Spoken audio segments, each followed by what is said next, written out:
really thank you for allowing me to be here to ask you a few questions today. I'd really like to just start off and get right into it. How long have you been a judge in Whitley County? For 8 years. For 8 years. Mm-hmm. And what are the kind of cases that you hear? The district judge has a variety of cases. We probate wills.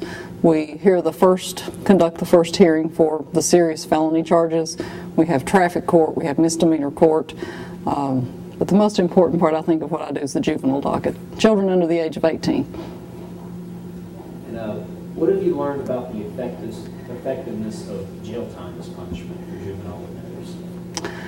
In a very small percentage, it works as a deterrent. But we have found out over the last 8 years dealing with drug court and, of course, with reclaiming futures, there are much better alternatives. And can you elaborate on those?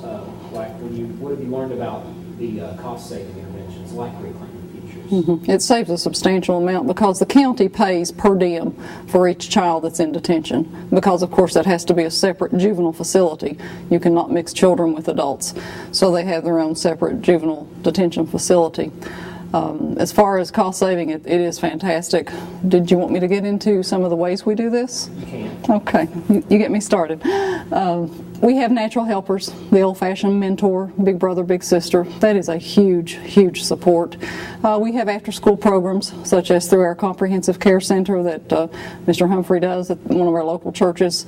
That is a tremendous support because that puts more eyes on the child. And the more eyes that are watching, the easier my job is. Mm-hmm. And how does the Williamsburg Methodist Church help the young people who are involved there? That was the church I was alluding to. They have an after-school program, and they've just opened up their arms to these children. You have to be court referred generally to be in that program, and most of these children need the extra help.